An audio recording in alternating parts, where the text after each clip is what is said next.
Next, please welcome former acting administrator of the Centers for Medicare and Medicaid Services, Andy Slavitt, who will be interviewed by CNBC reporter Christina Farr.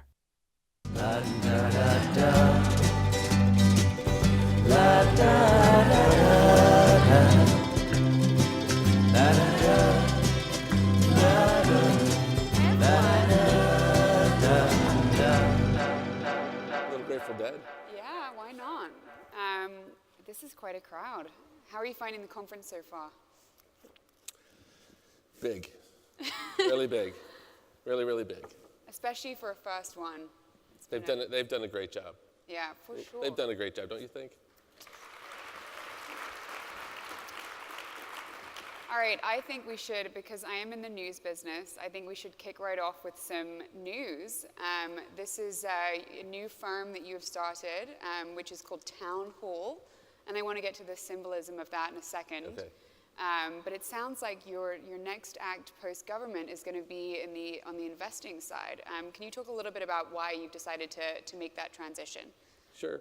Well, I think, let's look at the national problem, Chrissy, which is that we have communities around this country where we have people with fairly ordinary, typical medical conditions, and yet very poor health outcomes.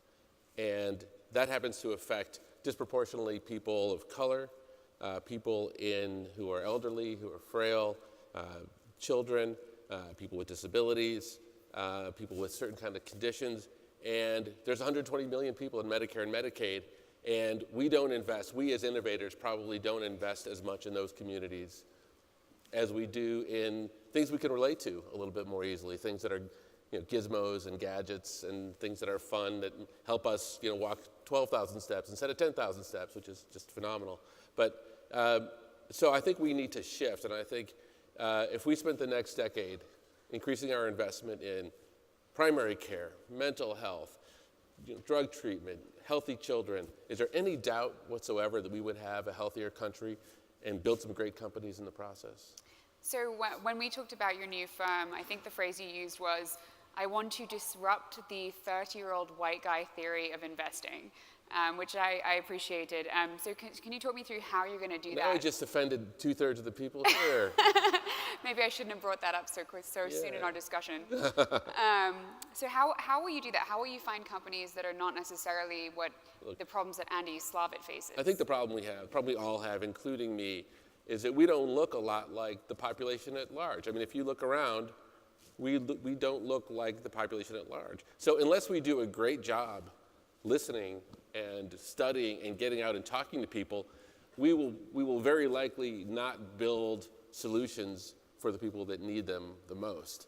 So that's, I think, our challenge. And I think when we look at the healthcare system and wonder why it doesn't improve for the majority of people in this country, it's because we haven't figured out how to solve that problem. The good news is there are a set of incentives now in the Medicare and Medicaid program which make it really attractive for people to build great businesses. There are a set of entrepreneurs today that are mission-driven, that are tech-savvy, that are really focused on problem-solving. And the good news is we don't have to create new science. What we really have to do is understand people's lives better, understand what prevents them from picking up that prescription, what makes it such that they don't go in to get a breast exam and therefore wait to get late-stage discovery. Those are the kinds of things that are very solvable. We are capable of creating capabilities that solve them.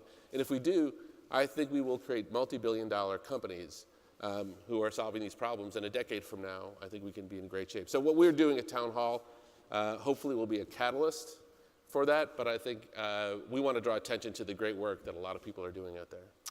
So by your reference to steps, I'm assuming that wearables is not necessarily going to be the first place that you look.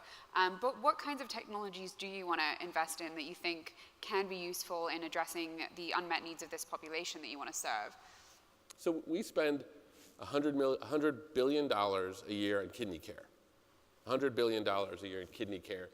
And we haven't changed the way dialysis is provided for 4 or 5 decades at least. Mm-hmm. And in order for someone to get dialysis, they're taking 2 buses to sit in a very cold room hooked up to a machine that's the size of an ENIAC computer, which is probably a reference people here don't get anymore, but one of those old big boxes.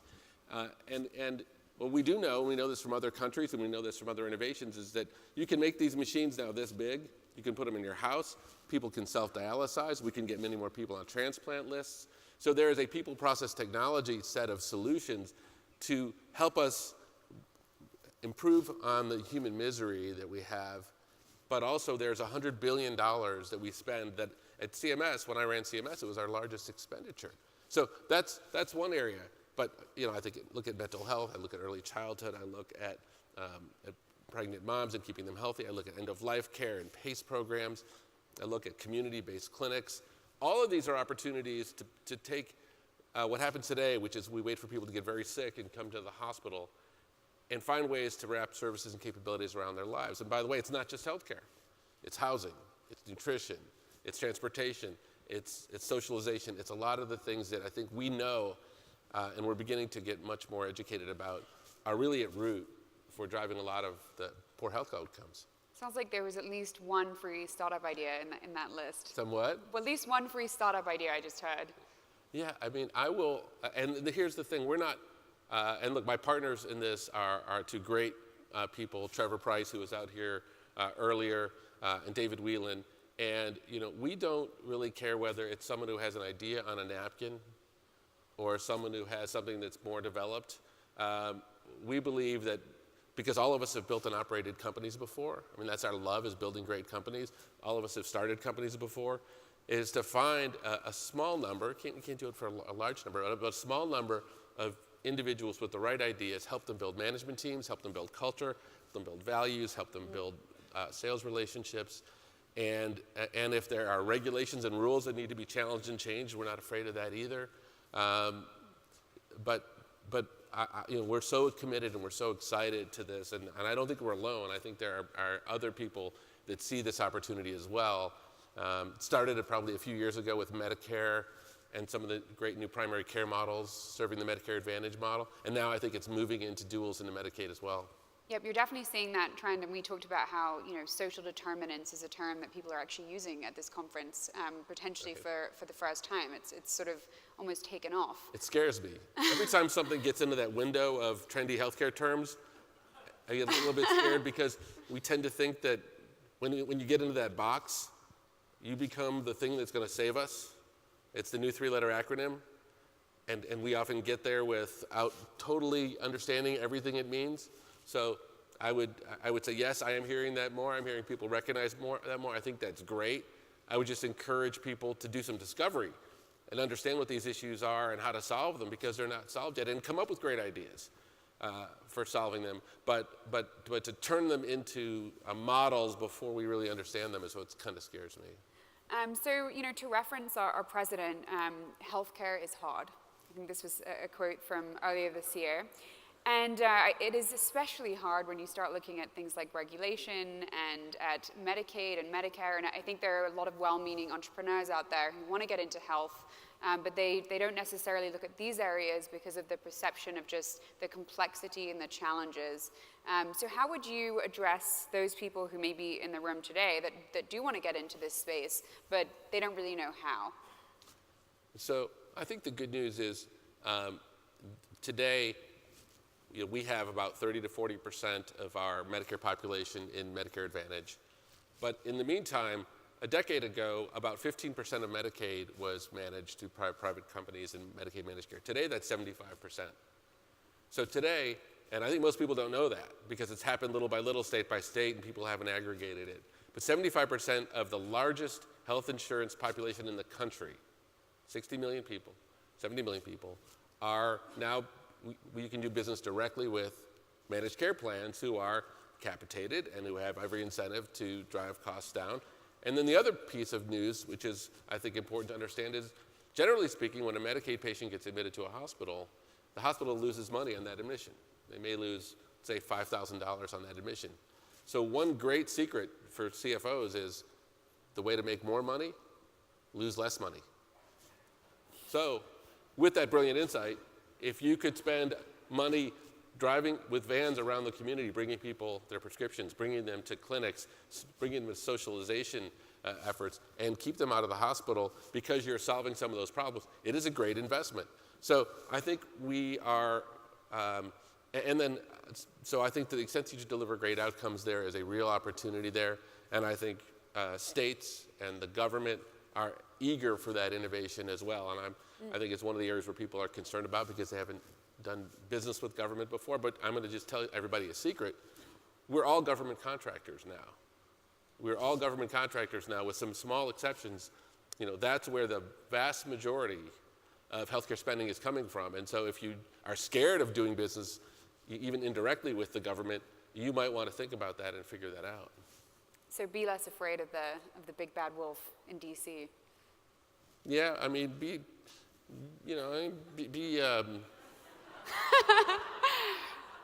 Look, I mean, my goal of running, this is not a political shot at anybody. I mean, my goal running Medicare was, we had a very large organization that a lot of people counted on, that felt very opaque to people. People don't know how they make decisions, and the decisions affect all of us, and they come out in rules that are hard to read. So I decided to regulate through this new thing called Twitter, which was a way to try to communicate directly with people. Here's why we're trying to do what we're doing. Now you have a huge following. Now people follow my Twitter, but that was because I just started to speak directly and speak to people in terms that I hoped they would understand, and they would challenge me if they didn't. We can have a dialogue. And I know the president followed my lead, and he never even thanked me for that. But truly, government is a hard thing for people to understand, and people are rightfully concerned and suspicious. Definitely see that divide between Silicon Valley and DC. Right. But I think the people there, look, Adam Bowler, these are people who are going to make every effort. They understand how people in this room think. They're going to make every effort. He's the new head of the Centers for Medicare and Medicaid Innovation, for those of you who don't know. He'll do a terrific job.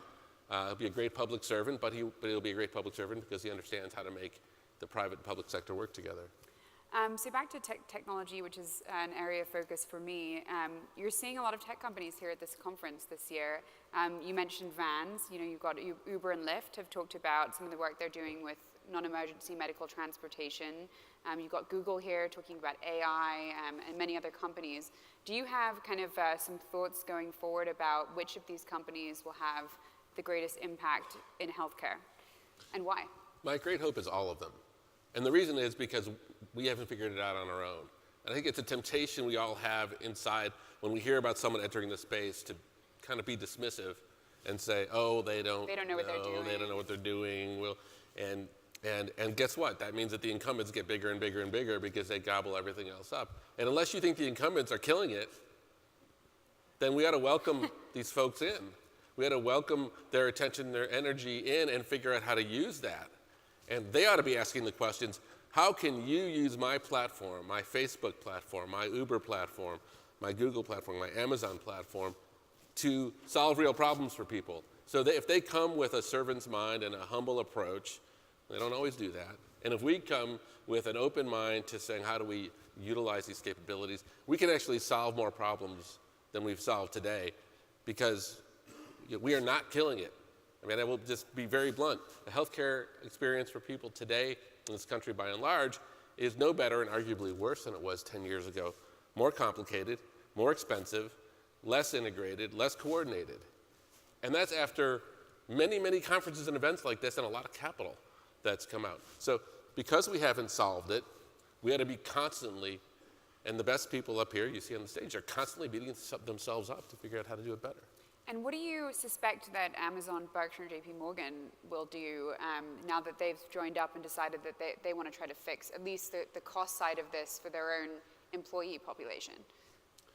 Well, I think that there's a few things that groups like that could bring to the table. The one thing that I think that if Amazon can solve, they can really add value is actually the consumer permissioning experience, the trust. Right now, consumers don't have anybody that they trust at an institutional level. They may trust their doctor or their neighbor or a pharmacist. But the reality is when we talk about things like consumer transparency, patient experience, all these other things, they're coming at people like buzzwords, flying at them from people who they think are trying to change their behavior or manage their care. which are not things that are the way people like Amazon solve problems, which is how do I make someone's life simpler? How do I get them from here to there easier? Now, the trust people have in Amazon isn't the same as the trust people have in something that's medical or clinical, so they've got to figure out that translation. But if they do, they have all kinds of disruptive capabilities. I think, Jeff Bezos disrupts an industry a week, and he just expects his team to breakfast. do that now. He does that for breakfast, and then he takes a rocket ship to another planet. And so we got to welcome that. We had to welcome that, and if they fail at something, we had to not say, see, they're awful. We had to say, that plus this would have been successful, and let's keep them in, instead of trying to hoard our incumbents' advantage. That's probably an unrealistic hope, but I think we, again, have to remind ourselves, we got a $2.8 to larger trillion dollar healthcare system that we are not doing a great job serving, despite all of the wonderful people that are delivering care every day. So let's figure that out. So we'll get back to the technology players, but I wanted to talk to you about Town Hall again and why it comes with the name Town Hall and what that means to you. Yeah, I mean, look, I think of a town hall, which, by the way, is something that's in, as far as I know, in every city or town. And you've been to a lot of town halls. I've been to a lot of town halls in whether it's an urban environment or a rural environment. It's a place where people go to solve problems together. It's also a place where the public sector and private sector meet. Ideally, if public servants do their jobs and come talk to people. Now, what you're referring to is last summer, I issued something called the Town Hall Challenge, where I challenged people who were voting on ACA repeal legislation. Of the 535 people in Congress, only 8 of them were willing to hold a town hall. So I challenged them to hold a town hall and explain their vote to their constituents and just have a conversation. And because only 8 people did, I decided to issue this challenge, which suggested that if they didn't do that, I would be more than happy to come to their district and explain it to their constituents for them. And so, lo and behold, that one silly late night tweet, 3 months later, we'd done 16 town halls, and we'd met with 38,000 Americans face to face and talked to them about their healthcare issues. And these were in red districts and purple districts, military bases, suburbs, rural communities. And what was amazing was the common American story. And we are just at the beginning of a common American story. Right now, unfortunately, our common American story is this, what I would call quiet desperation that people feel that they're not going to be able to afford it when their medication goes up for their diabetes, or that they're going to lose their coverage and not be able to get it. And I think that's really been brought home, that the politics of healthcare have sort of usurped the kitchen table needs that they have. And so, and that is universal. That is not a Democrat or a Republican thing. That is will you please stop playing games with my life? Yeah. And my family's life, and my my ability to take care of my very vulnerable family. place, and now I'm worrying about my medical bills. And I want to, the need to take care of my family is primal. It is primal. You mess with a mom with a chronically ill child, you threaten to take away her access to Medicaid, watch what happens. Watch what happens. There is nobody more powerful than a parent dependent on the medical system to work for them. And when they face a situation where the politics get in the way, that's problematic. So I think the town hall is a really hopeful place. I think it's a place where things happen, and it can begin locally, like everything in healthcare. And those are the kind of ideas and kind of hope we intend to and hope to be a part of. And you mentioned that the last time we spoke about who you have in mind when you tweet, and I think you mentioned that mom. Is that a real person, or? Yes. I developed a lot of, I don't know, what do you call them, relationships anymore? But I mean, I developed a lot of friendships with parents who have terminally ill kids or who have kids that are medically fragile, and so when I do tweet, which I admit I do frequently. So do I. Can't blame you for that. Okay, don't give me any crap for that. But I do have that person in mind. There's a woman that I have in mind from Tennessee, and I know her and I know her child. And when I tweet, she's my audience. And when I tweet for her, so people say, Andy, how could you take on Senator so-and-so publicly when you know him, and et cetera, et cetera? And all the question I ask myself is if I'm silent because I'm friends with this senator, am I part of the problem? Am I just, or if I say, you know what, I've got to call this out because this is something this person needs to know, needs to see, needs to hear. And it does help guide me. We only have a few seconds left, so I just wanted to ask you before we leave, what are you most optimistic about? We've talked about what's broken about healthcare. I think we've been pretty honest about it. But what's giving you reason for hope? You know, I'm really inspired by the kind of new group of entrepreneurs that we talked about a little bit earlier that are mission-driven, community-based, want to get their hands dirty. And I mean, I'll call out a few of them. I mean, there's Oak Street Health, there's Landmark, there's City Block, there's Samatus, there's One Medical. I could go on, and I have 10 med. I'm leaving a bunch of them out. A lot of them started their focus in primary care. There's companies coming to behavioral health to do the same thing. There's companies coming into opioid addiction treatment that are doing the same thing. There's companies that are coming into other areas where those are needed. And these entrepreneurs mean business. And they're so inspiring and they're great. And it would be my great honor over the next decade to try to help as many of them as possible build great companies that they could continue to grow and solve problems and meet their needs of this country. All right, well, thanks, Andy. On that note, that's it for us. That's it. Hope you guys have a fantastic rest of conference.